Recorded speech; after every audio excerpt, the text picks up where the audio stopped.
À l'origine de cette impasse, une facture salée de 14 millions de francs CFA exigée par l'ONIES pour la location du stade de Japoma. Un montant jugé trop élevé par les organisateurs qui vont solliciter et obtenir l'appui du ministère de la Jeunesse et de l'Éducation civique. Dans cette correspondance adressée au MINJEC, le MINSEP confirme avoir pris en compte la demande et accepte d'accorder l'accès du stade à l'équipe de production.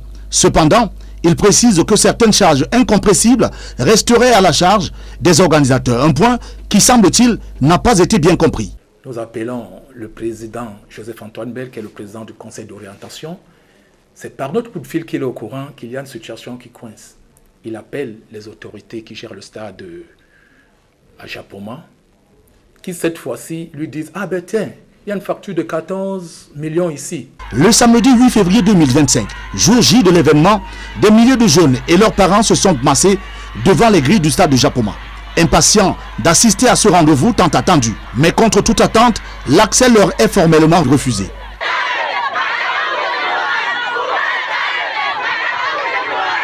Stupeur et incompréhension.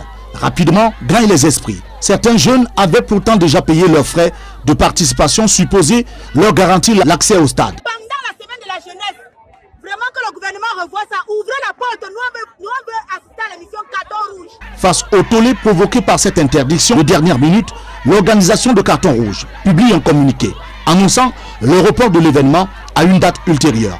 Mais cette annonce n'efface en rien la frustration des jeunes et de leurs parents, ni ne répond aux interrogations sur le remboursement des frais déjà engagés. Beaucoup de choses se disent sur les réseaux sociaux, mais nous allons rentrer rembourser de l'argent. Parce que les gens ont l'impression que nous avons pris l'argent de 70 000 personnes et que nous sommes portés disparus.